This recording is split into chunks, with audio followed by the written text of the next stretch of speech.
welcome to my art YouTube channel. In this video I will be using one of my favourite oil pastels and I'm going to be painting a butterfly. So I'll start off with telling you that the reference photo I used was from Pixabay and it's copyright free. I didn't copy it completely, I just did my own thing, I just used it for inspiration. So I'll show the materials I use and I'll get down to it. So here's the a closer look at the pastels I'm going to be using. That's what they are. And I'll just open the box. I've already got some laid out over here. This is what I've done so I can see what colours I need to use and what I need to pick up. That works for me. I've got some there as well. And they have another tray underneath. And I just thought you'd like to have a look at them. There's 96 altogether. And also in the video, you will see me using these here. This is actually my favourite one. And these are colour shapers. There's the brand there. And these are the shapes that I like to use. So instead of using my fingers, which sometimes I do just to blur bits, I like to use these. And when I'm using them, I'm only using a light touch. I'm not rubbing very, very hard. And the surface that I used is this Daily Rowney, and it's for Mixed Media Artboard. And it's, you can see the tooth on there. It's not much tooth. It's smooth, but it's got enough tooth. So you can see that there. And this is how thick they are. Whoops, went off camera a bit there. It is literally like a board. So I thought I'd show you that. Oh, so this was the bit I was looking forward to, putting the colour on the paper. Oh, I couldn't wait and to get all those colours mushed together. I started off with the real light colours first, just scribbled them on and used my colour shaper in a circular motion because it's like a cloud effect I always wanted to get. And like I said before, I was just sort of choosing where I wanted to put the colours, and you can see in that flat area there how easy it was to use the colour shaper. I thought I would put myself on the video here so you could see me standing at my easel, and I did move the video forward a bit more just so you wasn't sitting too much in watching me putting the colours down. But when you put the pastel down, you sort of have to have it in your mind what it's going to look like, because as you could see like through the tooth of the paper and it's ugly and you just think, well, what's that going to look like? But as soon as you use the colour shaper and you start mushing it in, you just think, oh yeah, that looks really nice. Oh, I like that. Or maybe I could do with a little bit of extra light blue. So wherever you want, you could just pick it up, put it on there and rub it in again. So sometimes I like to use my finger because it's like a cloud effect that I was getting, but some of the areas where I just wanted it a little bit more flat, that's why I just sort of dab it and mushed it with my finger a bit. And picking where I wanted it to be dark, where I wanted the lights, what colours were going to go where, and didn't take much thinking really. I was had my earbuds in when I was doing this, and I was actually listening to Disney music. Yeah, it is quite upbeat and it makes me happy, and I'm like, yay. And I was just like picking a colour. I could do with a bit of blue here and a bit there, green here if I want it dark. Let's put some dark green, mush it into a little bit of black if I want to transition it into blue or purple. And it was just blending really well. I didn't get any mud effect at all, as you can see. And I thought it was great fun. I mean, you can see that scribble there and you just think, how is that going to turn out? And then the exciting bit, you get that colour shaper out and you start mushing in it and you thought, that doesn't look too bad at all, does it? And you can see there, from the green to blue, I've got a little bit of a line going on in there. But you could blend that out, and I do blend it out. You'll see me do that soon. And once you've got these colours down, if you wanted to put a little bit of light on there or a little bit of dark, just dab it on and rub it in. But when I'm using my blender here, or as you call it, it's a silicone coloured shaper thing, just gentle. And if you put enough oil pastel down, the colour shaper should just sort of glide over the top as you're rubbing it in. And if you press too hard, you're just going to get the oil pastel just coming off the paper, and then it's just going to be a mess. Hello.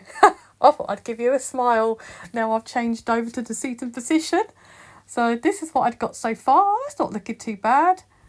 I quite like that.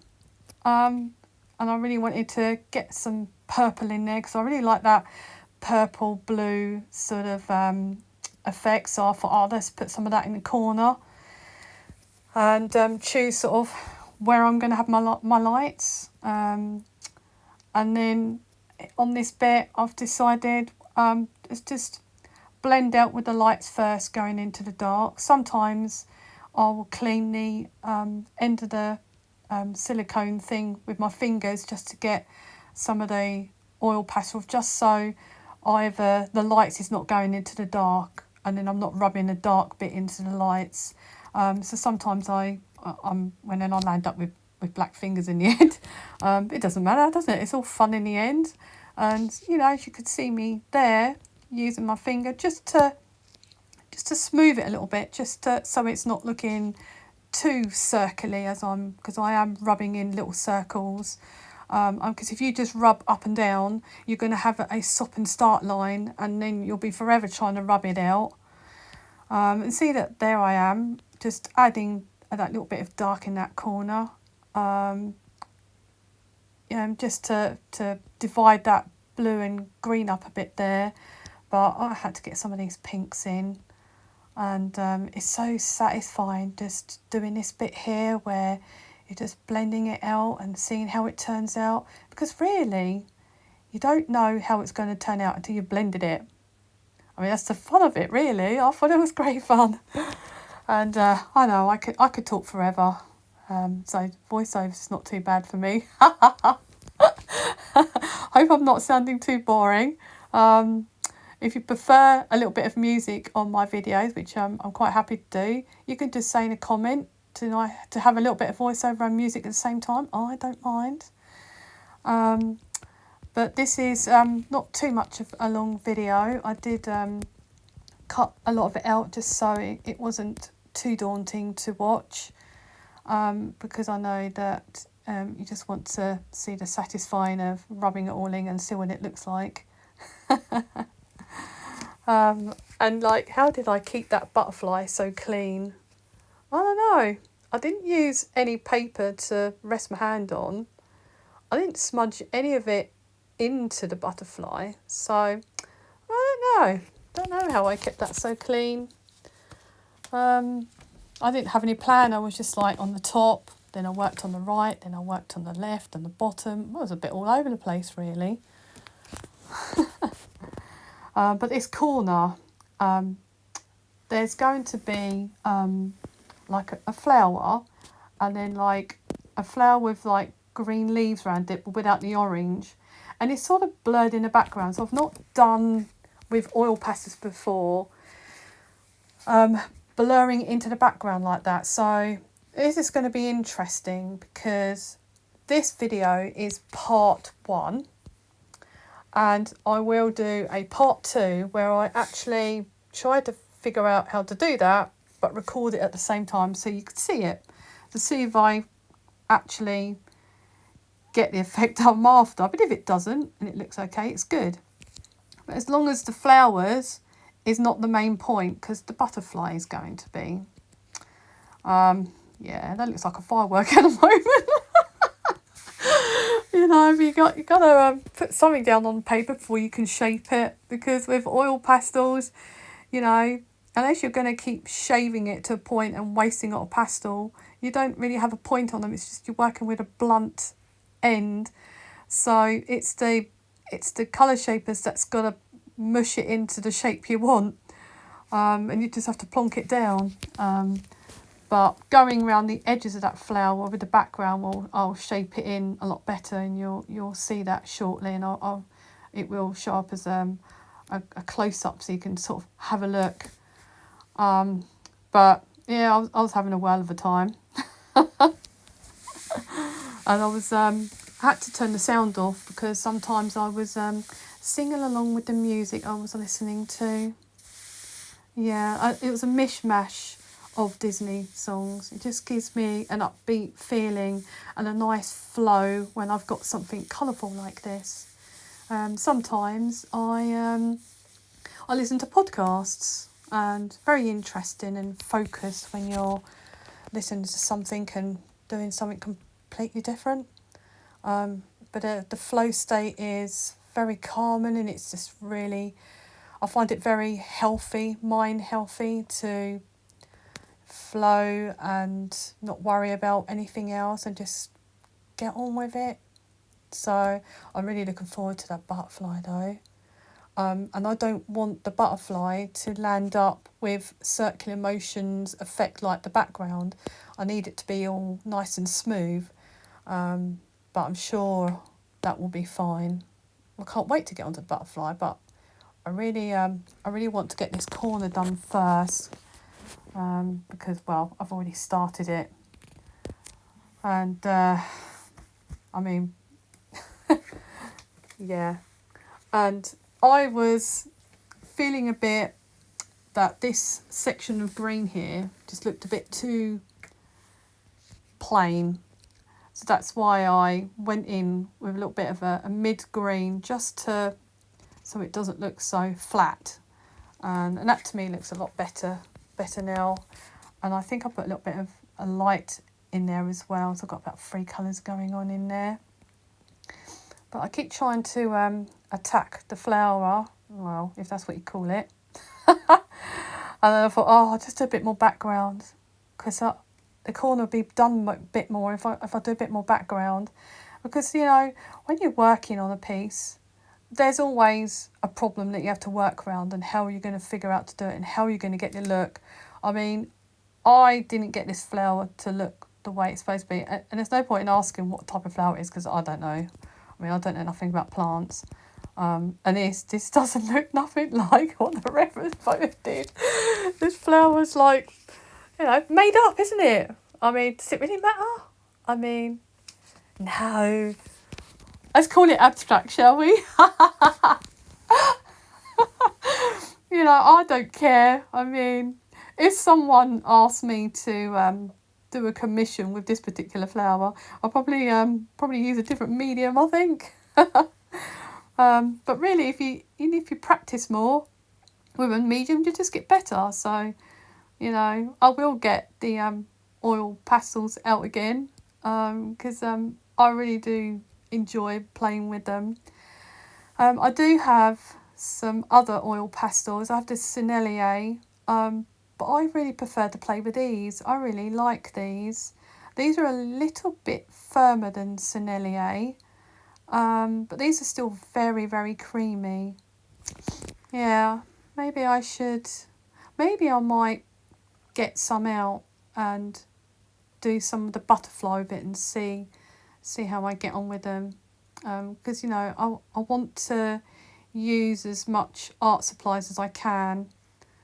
There's no point in buying art supplies and not using them.